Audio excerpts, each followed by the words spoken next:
colocando en tu chat y durante la sesión vamos a irlas comentando. Gracias por su atención. Comenzamos.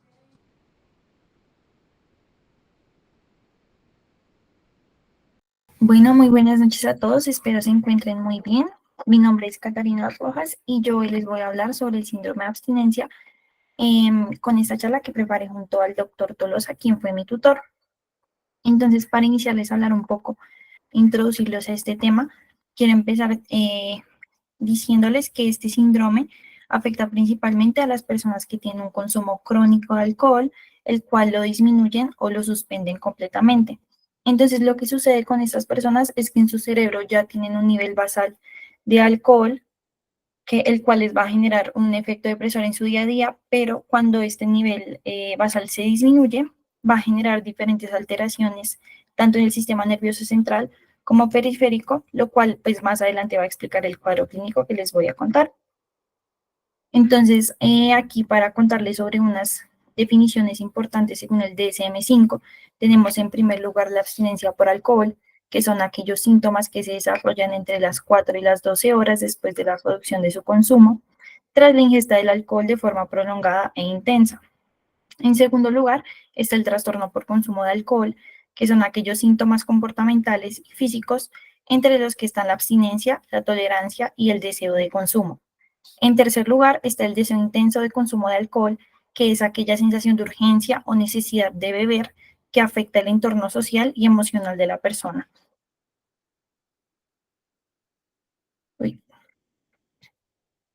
El entorno social y emocional de la persona. Y esto pues se genera con el comienzo de la ingesta. Entonces, en cuanto a la epidemiología, en general mundialmente el 50% de las personas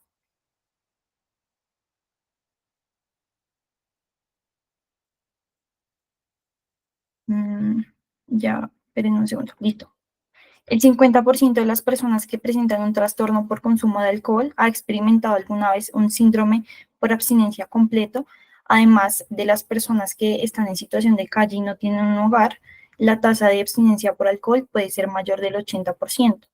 Además de esto, alrededor del 10% de estos individuos que lo presentan pueden llegar a desarrollar las complicaciones como lo son delirium o convulsiones. En cuanto a Colombia, según el Estudio Nacional del Consumo de Sustancias que se realizó en 2019, alrededor del 1.2% de la población encuestada está en presencia o en el inicio de dependencia del alcohol, lo cual hace referencia a alrededor de 280.000 personas. De estas, 217.000 son hombres y 63.000 son mujeres. Y pues se demostró en este estudio que se presenta generalmente en los estatus socioeconómicos 1 y 2. En cuanto a la patología, tenemos, pues me gustaría que se ubicaran en la imagen. Entonces, en la figura B, cuando tenemos una ingestión aguda de alcohol, lo que se va a generar es un aumento de la transmisión de GABA y una disminución de la actividad glutaminérgica, donde a su vez también se va a presentar inhibición de los receptores N-dimetilaspartato. Por otro lado, en la figura C, podemos ver lo que genera el consumo crónico de alcohol. Este va a generar, por otro lado, una regulación negativa de los receptores GABA y una regulación positiva de los receptores N-dimetilaspartato. Entonces, por último, voy a explicar lo que sucede en la abstinencia, que es en la figura D, que lo que sucede es que cuando se reduce el consumo de alcohol, va a generar una disminución en la neurotransmisión por las vías GABA y va a haber un aumento de la neurotransmisión por el medio de las vías de N-dimetilaspartato. Entonces, para resumirles un poco esto, lo que sucede es que tenemos las dos sustancias principales, la sustancia inhibitoria, que es el GABA, y la sustancia excitatoria, que es el N-dimetilaspartato. Cuando se disminuye abruptamente el consumo de alcohol, lo que va a suceder es que va a haber una disminución de la expresión de GABA y a su vez va a haber un aumento en la expresión de N-dimetilaspartato, aumentando pues también los niveles de glutamato. Entonces, esto lo que va a generar es un aumento o una disregulación de la dopamina, con un aumento de la norepinefrina. Al aumentar los niveles de norepinefrina, va a haber un aumento en la excreción de magnesio, lo que va a resultar en una disminución de niveles de magnesio sanguíneos. Además de esto, también lo que podemos ver es que va a haber una reducción en el flujo sanguíneo de calcio hacia los receptores de N-metilaspartato, lo cual, como podemos ver en el en el costado derecho de la imagen, es que se van a explicar las convulsiones, que son pues parte de la clínica y el fenómeno de Kindling, que ya les voy a explicar más adelante. Entonces, en cuanto a la clínica, como les decía, depende generalmente de pues, las etapas de esta fisiopatología. Entonces, si tenemos nuestra sustancia inhibitoria y esta sí disminuye, entonces vamos a ver en el paciente que va a presentar inquietud, temblores, irritabilidad, ansiedad. Por otro lado, si tenemos nuestra sustancia excitatoria y esta va a aumentar, lo que se va a generar es una hipertermia en el paciente, diaforesis, temblores, náuseas, y ya como les decía, si se presenta esta desregulación de la dopamina, vamos a tener que el paciente está desorientado y va a estar en hiperalertes, y pues también va a presentar las alucinaciones. En cuanto al fenómeno de Kindling, este es el fenómeno más característico de este síndrome, y pues este se asocia con una mayor excitabilidad neuronal que va a aumentar de intensidad de acuerdo al tiempo que pase o de las veces que se presente. Entonces, lo que pasa es que esta hiperexcitabilidad va a empeorar con el tiempo en las personas pues, que presentan este síndrome, ya que estas van a presentar diferentes y varios periodos de abstinencia durante sus vidas. Entonces, lo que va a suceder es que el síndrome y la clínica va a aumentar en gravedad cada vez que se presente, así como lo podemos ver en la imagen. Entonces, tenemos diferentes etapas de la enfermedad según el tiempo. Entonces, desde que se interrumpe el consumo hasta las primeras 6 horas, el paciente va a empezar a sentir sensación de ansiedad, dolores de cabeza, náuseas, vómitos, va a tener hiperactividad autonómica, como ya les había mencionado previamente, pues puede presentar taquicardia, hipertensión, hipertermia. Al cabo de las 8 a las 12 horas se va a presentar la alucinosis. Ya esta puede ser tanto auditiva como visual, táctil, y esto puede generar en el paciente un estado de paranoia. Al cabo de las 12 a las 24 horas, lo que se van a presentar son las convulsiones. Estas suelen ser generalizadas tónico-clónicas y alrededor del 3% de esos pacientes puede llegar a generar un estatus epiléptico. Y ya al cabo de las 24 a las 72 horas se va a presentar el delirio, que se caracteriza por la confusión del paciente y una alteración de su estado de conciencia. Entonces, esta tablita me pareció súper importante traérselas, pues es una tabla que compara las convulsiones que se pueden dar en una convulsión por epilepsia típica general y en las convulsiones que sean por el síndrome de abstinencia. Entonces, tenemos diferentes ítems de comparación. El primero es el nivel de conciencia.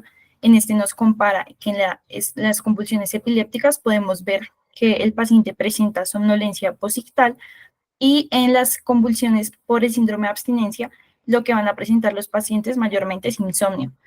Y ya como les había mencionado también, vamos a ver alteraciones en los signos vitales con el síndrome de abstinencia, como lo son aumento de la presión arterial, aumento de la frecuencia cardíaca e hipertermia, que generalmente no se van a ver con las convulsiones de epilepsia.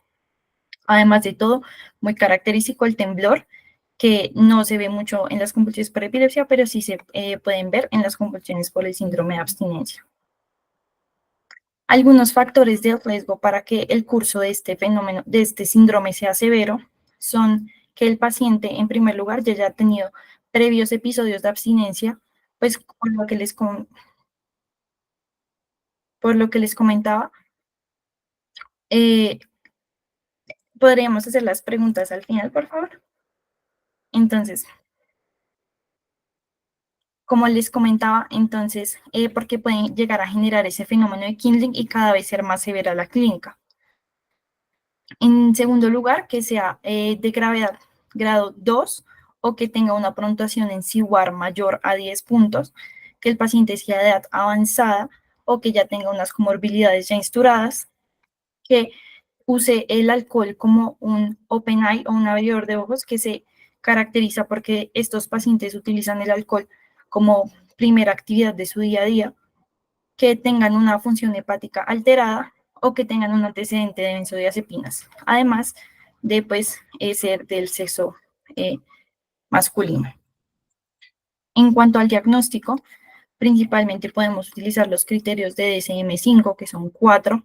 El primero, pues es que la persona presente una disminución del consumo de alcohol, el cual haya sido prolongado e intenso.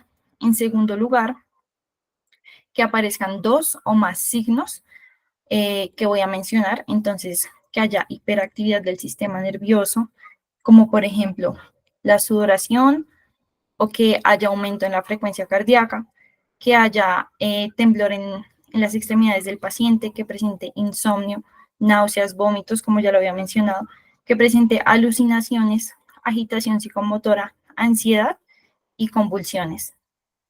Como tercer criterio, sea que estos signos y síntomas afecten la vida diaria del paciente, ya sea en su entorno social, laboral. Y por último, que estos signos y síntomas no se puedan explicar por alguna otra comorbilidad ya que tenga el paciente. Y también vamos a utilizar la escala SIWAR, ya que pues esta es una escala de evaluación que nos va a permitir estratificar a los pacientes y pues así como se les puede brindar un tratamiento más dirigido. Entonces esta consta de diferentes ítems, entre estos las náuseas y vómitos, que cada uno tiene un puntaje específico según lo que presenten, las alteraciones táctiles, el temblor, las alteraciones auditivas, si presentan sudoración, si presentan alteraciones visuales, ansiedad, cefalea, agitación y si presentan alteraciones en su orientación. Ya cuando se tenga el puntaje del paciente se puede, como les decía, estratificarlo. Entonces, si es menor de 8 puntos, se considera que es un síndrome de abstinencia leve y no se recomienda el manejo farmacológico, más sin embargo, si va de 9 a 15 puntos, se considera moderada, se inicia el manejo farmacológico y si es más de 16 puntos, se considera que es un curso severo. En cuanto al tratamiento, principalmente como primera línea se utilizan las benzodiazepinas. Esas se utilizan principalmente porque actúan en el receptor de GABA y pues nos van a ayudar en este fenómeno de Kindling que les mencionaba. La que se utiliza en el hospital es diazepam en una dosis fija de 10 miligramos intravenosos cada 4 horas, seguido de 5 miligramos cada 4 horas durante 2 días y luego se debe de iniciar la de prescripción. También es muy importante iniciar la tiamina lo antes posible para poder prevenir que esta enfermedad progrese a una encefalopatía de Wernicke y esta se debe de administrar en dosis de 200 a 500 miligramos día. Como coadyuvantes, la literatura nos dice que se pueden utilizar la carbamazepina, ya que se ha visto que en conjunto con las benzodiazepinas es muy eficaz en la abstinencia leve a moderada y se utiliza en dosis de 600 a 800 miligramos los primeros 3 días, seguido de 200 miligramos día. También la literatura dice, pero no hay muchas pruebas que digan que el propanolol puede servir también, como lo dice la literatura, pero igual lo mencionan, que sirve como un coayudante, ya que ayuda a disminuir la ansiedad, la hipertensión y la taquicardia. Y pues mencionarles que el punto del tratamiento es ayudarle a los síntomas del paciente y prevenir que progrese a algo más grave, como las delirium y las convulsiones.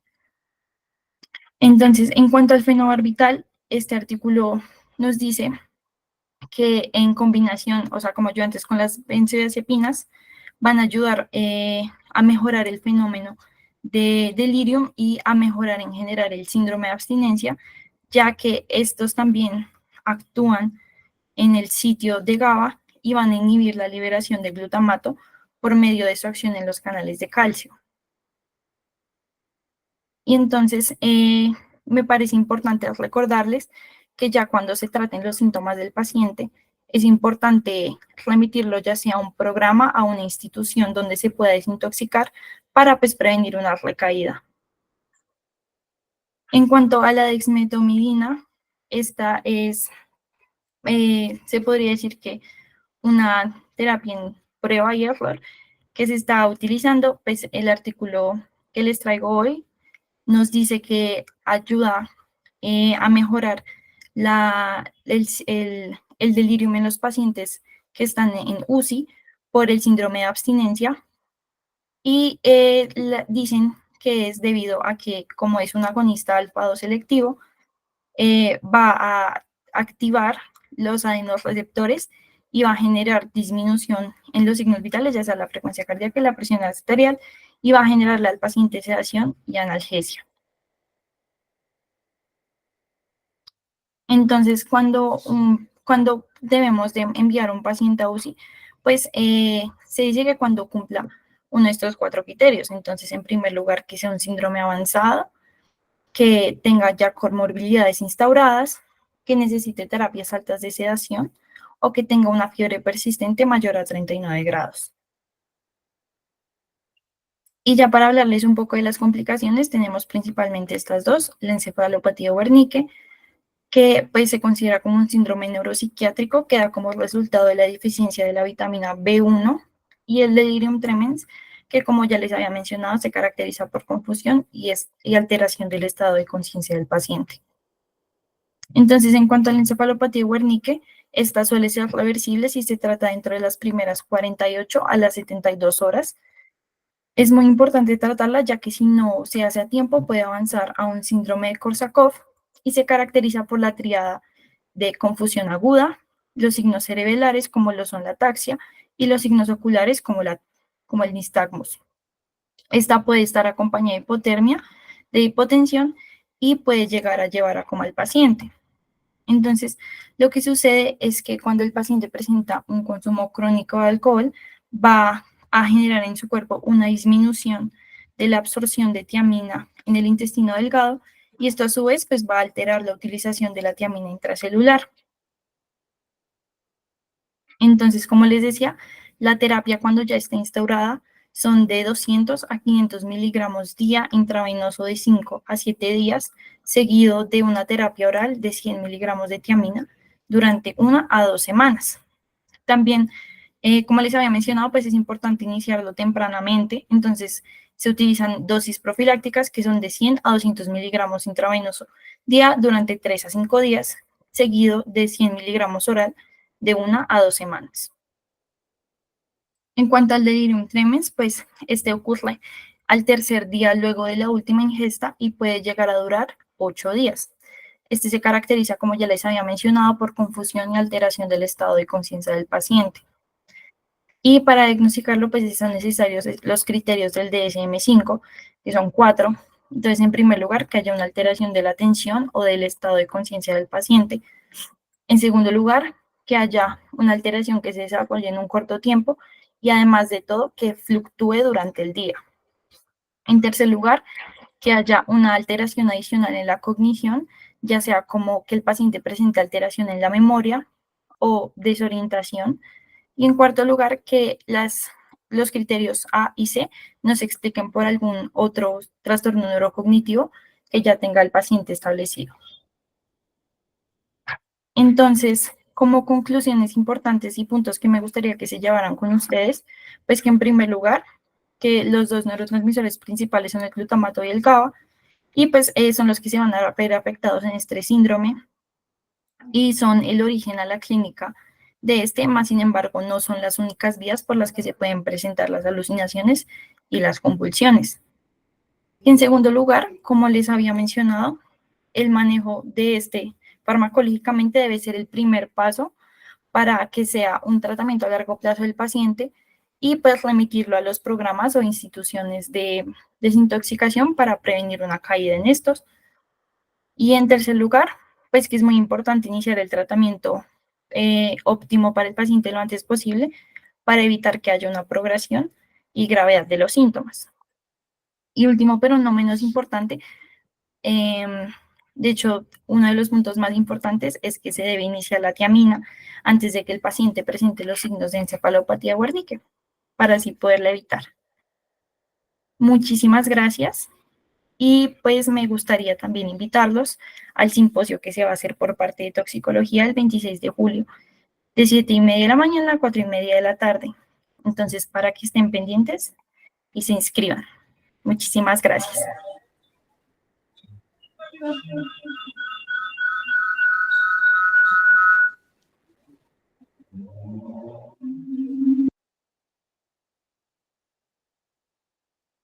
Muchas gracias, Catalina, por tu ponencia.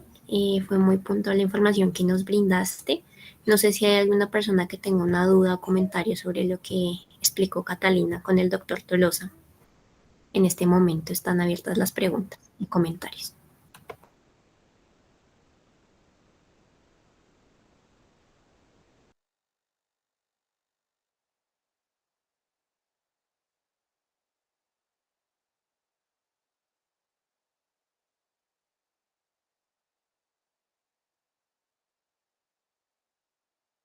En el chat les dejamos el link para el acceso a la invitación del simposio de toxicología. Ahí pueden ir recolectando sus datos y pues ir participando con todo gusto. Son muy invitados al evento. Si no hay más comentarios o dudas al respecto, bueno, el doctor Manuel Alejandro Berbeo Velázquez está preguntando, ¿cuál sería la indicación de suspender la tiamina y por cuánto tiempo la dejarías? Pues como les había mencionado, en lo que dice la literatura es que se debe de realizar intravenosa alrededor de 5 días y luego si es profiláctica de 1 a 3 días y dejarla oral hasta 2 semanas. Esa sería la indicación para, pues, de la duración de la tiamina.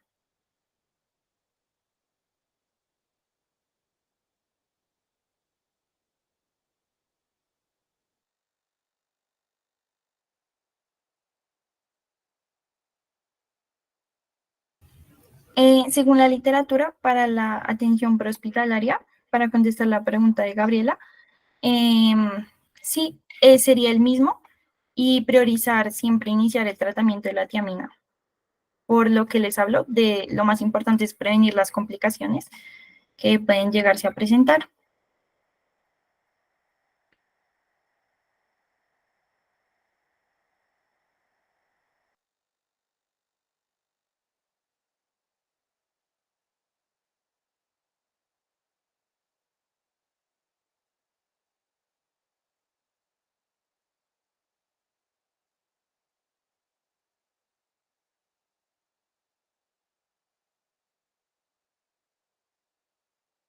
El doctor Manuel Alejandro Berbeo, pues tienes la mano levantada para hacer un comentario. Hola, ¿cómo estás, María Catalina? Te habla Alejandro, soy residente de segundo año de toxicología clínica, pero de la Universidad de Antioquia.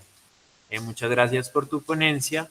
Nosotros hace poco discutimos el uso de tiamina, obviamente hay que usarla, no discutimos eso, sino hasta cuándo, y es que la bibliografía no es como muy clara, a pesar de que hay algunas recomendaciones, como que nos deja la duda de, algunos autores mencionan que si el paciente si el paciente ya no mejora más de su deterioro neurológico, ya uno debería pensar que hasta ahí la tiamina se debería dejar. Si uno ve que el paciente sigue mejorando con la administración de tiamina, pues uno podría continuarla.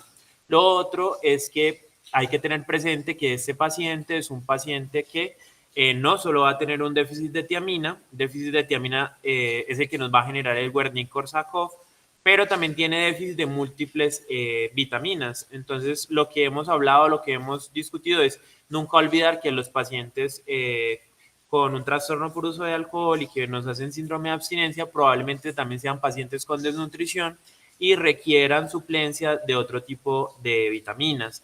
Y yo también tendría como cuidado con el propanolol en el caso pues de un síndrome de abstinencia. Realmente nosotros no lo usamos, usamos alfa-2 agonistas, dependiendo pues de cómo es el paciente, utilizamos dexmedeto o utilizamos clonidina. Pues en nuestros centros de práctica no conozco en Bogotá cómo se maneja, sería muy interesante. Y la otra duda que siempre me ha surgido, no sé si algún profe de la FUCS que trabaja en el ministerio si realmente la tiamina que tenemos en Colombia tiene registro para administración endovenosa. Porque hasta donde yo conozco, el registro INVIMA que tiene es para administración intramuscular.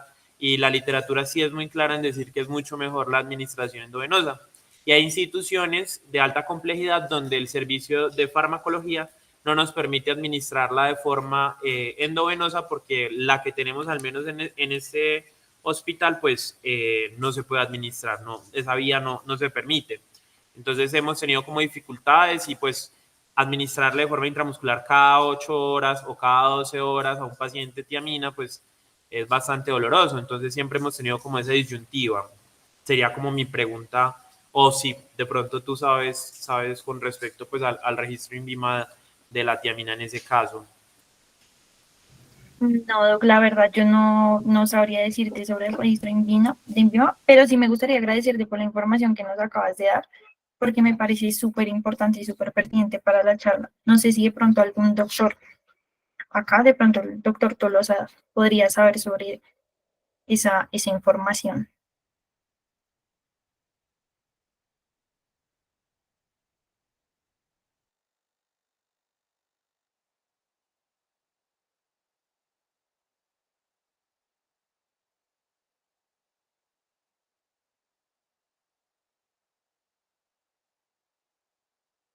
Hola, buenas tardes. Pues realmente lo que conozco en lo que pues llevamos del servicio y la experiencia pues que comentan los demás doctores de toxicología en el infantil es que generalmente ellos suelen manejar la tiamina a dosis altas intramuscular. No conozco mucho el caso que lo hayan usado a nivel intravenoso, aunque pues la literatura sí es muy estricta en ese tema, pero lo que tenemos entendido es que siempre, por lo general, la usan a nivel intramuscular, 500 miligramos cada 8, y pues lo manejan es mucho con el tema del diazepam, las benzodiazepinas y los antipsicóticos como el haloperidol o la risperidona, pero en casos muy agudos utilizan más el haloperidol en cada 5 miligramos. Entonces, por lo general ese es el manejo que suelen tener en dado caso que pues, el paciente tenga un delirium tremens o pues según la individualización de cada paciente. Eso es lo que pues tengo entendido que como lo suelen manejar en el infantil. Buenas noches, me presento, mi nombre es Edna Carrasco, yo soy residente de segundo año.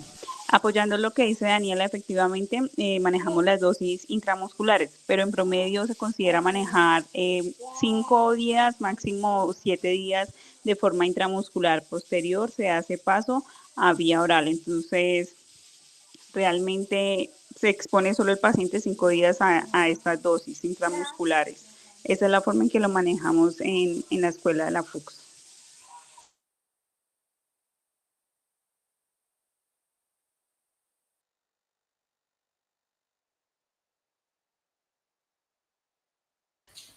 Hola, entonces nosotros pues también lo usamos intramuscular, pero la duda realmente acá es, ¿la estamos utilizando intramuscular es porque no tenemos registro INVIMA para utilizar la endovenosa o pues realmente yo creo que es como la duda principal que tengo? Y de pronto no expliqué muy bien lo del propanolol ahorita que te lo mencioné.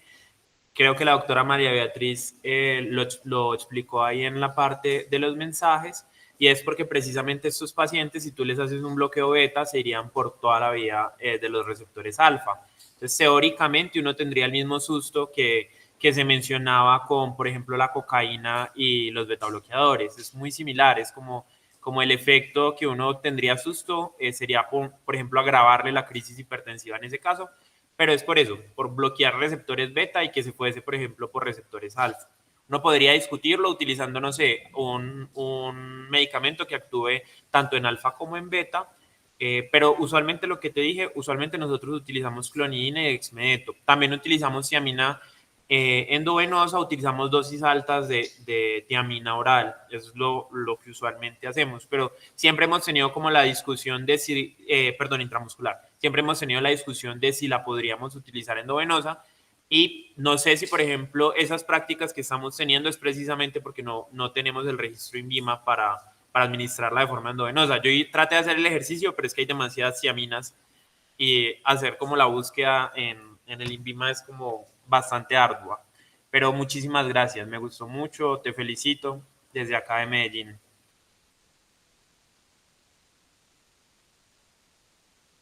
Igualmente, gracias al doctor Alejandro, pues vamos a tener esa tarea también de nosotros investigar esa pregunta que nos estás comentando. Y en las próximas semanas, en nuestro post resumen, podemos encontrar la respuesta de esta investigación tan interesante. Muchas gracias a todos por participar el día de hoy. Igualmente, quiero felicitar a Catalina, ya estuvo muy pendiente de toda la revisión con el doctor Tolosa y pues acá está el resultado de su trabajo. Muchas felicitaciones para Catalina. Y gracias a todos por conectarse el día de hoy. Estén pendientes de nuestras redes sociales para los próximos eventos y en nuestro simposio de toxicología pediátrica. Muchas gracias. Feliz día.